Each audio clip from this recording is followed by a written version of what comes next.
show, baby. Another one, another hit coming right at y'all niggas. Y'all know how I do it, man. There's nothing to it but to do it, man. Let's go, baby. Woo! Another day, another gig, another story to tell, man. Let's get it popping, man. You know how I do, man. Shout out to the East Coast, West Coast, Midwest, Los Angeles, Las Vegas, Cali, New York City, Chi-Town, Minnesota, the D, and LES to the death. Also, shout out to Syndicate Radio TV, Vegas Divas, Tony Sports, Noah Parker, Justin Yu, Kim Waterman, D Beeman, and my man Rob Trucks, who's been keeping it official on my page. I feel you, little brother. Keep doing what you're doing, man. Keep progressing. That's how you progress, man. You drop that work in, man. And we're going to go right into the MLB World Series. And I don't know where to go with this, man. Every road team has won. All game 5. 1-2 Minute Maid. Nats won. All 3 at the nation's capital. The Astros won. The series is 2-3-2. A lot of people thinking now that the Nationals are dead. I thought the Astros were dead after game 2. Not because I didn't believe in them. I just thought the Nationals had all the momentum. But the Stros prove everybody wrong. And the way this is lined up, you know, with Strasburg and Scherzer and Verlander and I guess Greinke, if the Nationals could squeeze game 6, this is the series right here for the Nationals. If they could squeeze this game, I think they win the World Series. I know it's kind of bugged out. Astros have lost 2 in a row at home. I know it's almost impossible to see them lose every home game, especially how good they were. So I do think they'll close them out. I expect them to close them out. But I'm not going to count this series out yet because every time you think one team is dead, the other team comes alive. So let me give you some batting averages of some key players. Altuve 9 for 25, hitting 360. Springer 6 for 19, hitting 316.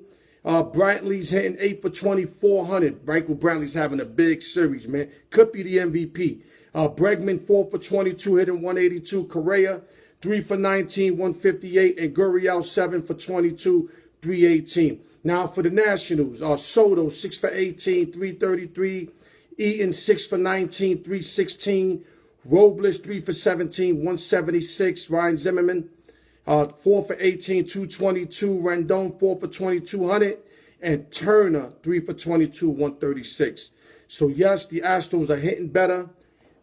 They score 4, 7, and 8 in all the games at Nationals. And Nationals score 1 run each per game.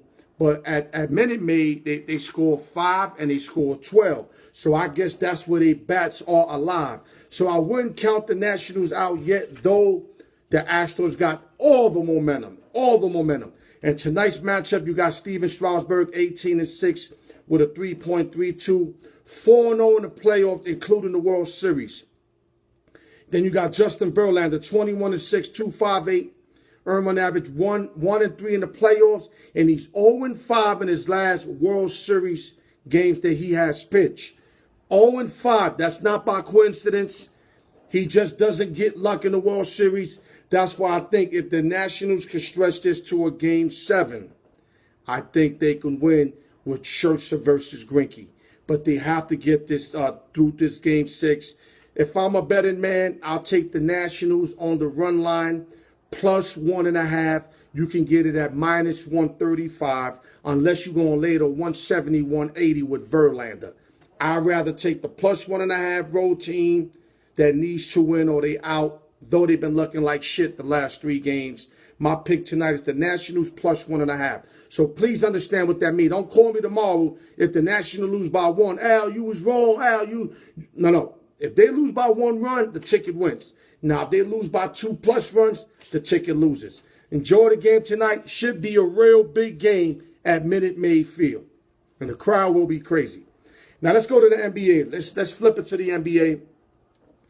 Our last franchise that was very elite, the Golden State Warriors. I know it's early for me to really go in on them. They played 3 games. They finally won yesterday. They beat the Pelicans on the road. They actually looked, kind of impressive yesterday. But the fact that I think Kevin Durant destroyed that team, and for multiple reasons, because I felt when they took on KD, they was already in championship form. Yes, he was the piece that would definitely get him over the top, which he did 2 out of 3 years. But I felt they looked out for KD more than KD looked out for them, if that makes sense. Because they was already situated. KD wasn't situated. He was in OKC arguing with Westbrook, didn't know where to go. Though he could have teamed up maybe with LeBron or another star in AD.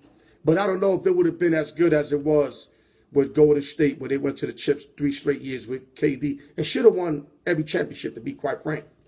But they did. They lost the last one due to injuries, and plus Toronto Raptors played their tails off. But the fact that KD was out, Clay was out the majority of the series, to me, that's why they lost. But the moral of the story is, this dude don't know what to do, man. Now he's in Brooklyn.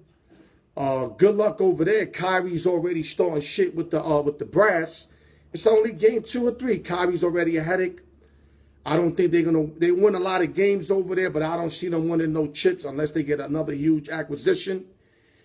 I think he should have stood in Golden State, though I understand why he left, because he wants to prove to everybody that he could win without a championship caliber team, which I respect. But I felt he owed Golden State this, considering when Golden State grabbed him up. Not that he didn't earn his, because he got the MVPs in the finals. He played his part. He did his thing to the max. But this really crumbled up Golden State. D'Angelo Russell is not the answer. I said that from the beginning. All he's going to do is spell Klay Thompson somewhat, but then they lose a forward in KD. I thought they should have went for a forward. They should have rocked with Curry, maybe got a mediocre guard, maybe a Cephalosha, somebody like that, just to try to hold down the fort. Should have got a power forward if anybody was available that was extremely good. Because D'Angelo in that mix, even when Klay come back, what they going to do? They're going to play a 3-2. They're still going to be very small. I understand they got Colin Stein, but they still a very small team with Draymond Green. And not only that, the chemistry's kind of tampered with. So I see that definitely, they won't be elite no more. They're not the franchise that they were the last 5 years, the marquee franchise. They're just going to be, basically, I hate to say it, an above a mediocre team, especially with that powerful West. Now, I'm not sleeping on G-State. They're going to win games. I told you that. Especially when D'Angelo get into the flow, everybody start playing their part, and if they can get Klay back this year. My thing is, the bench is weak, and Draymond is definitely not what he was when he first started over there. And Steph's going to have to hold a lot of weight, which he could and he would.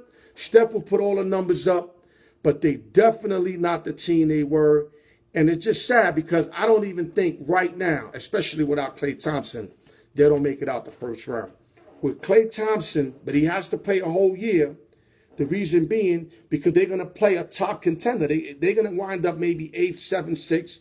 They're going to play top 3 right now without Klay, and if Klay gets back. Now, if Klay plays the whole season, maybe they could wind up 4th, 5th, and then they can play a lower seed team, and then I can see them getting out the first round. But as of right now, I know it's early, but I've seen enough, man. And even with Klay back, they're going to be too small. They're going to have to hit every shot, and it's just not going to happen.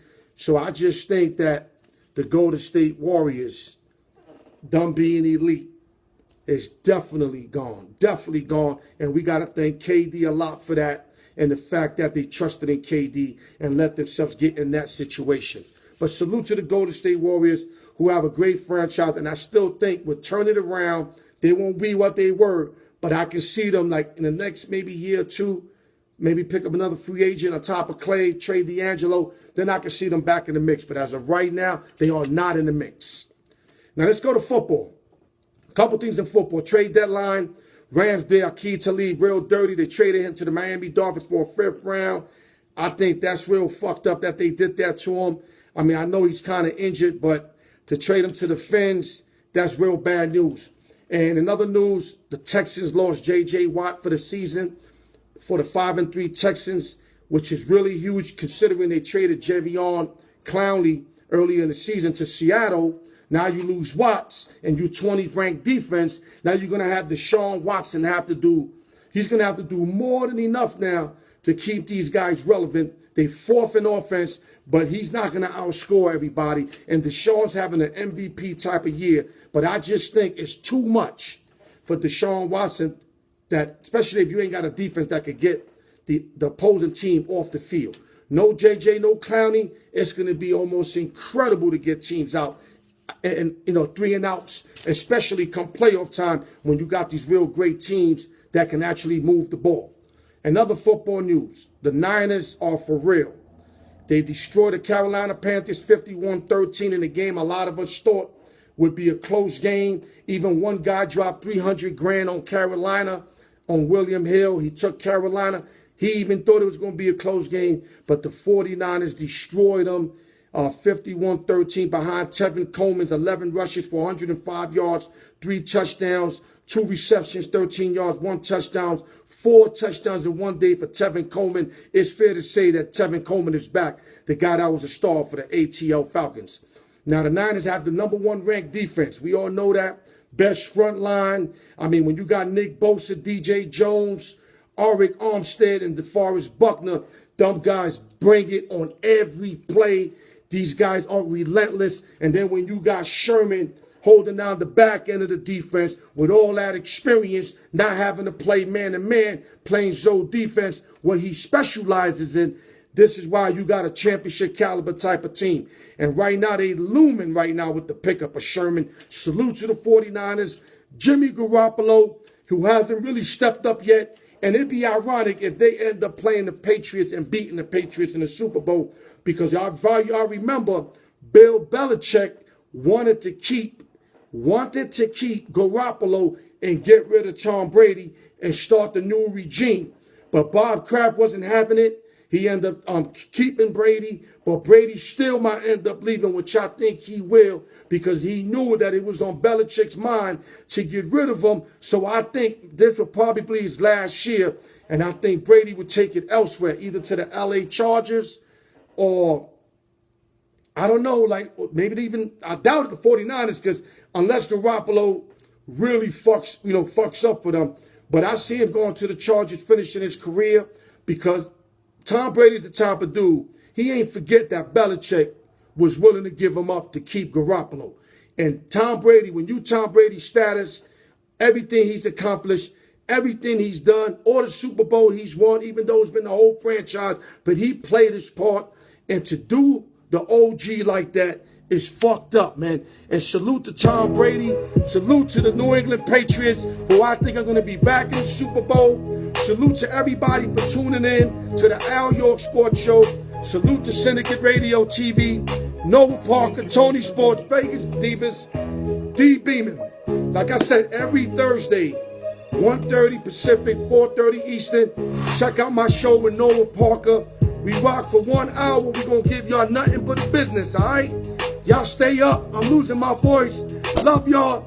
Y'all already know Alyork Sports, baby. Let's get it.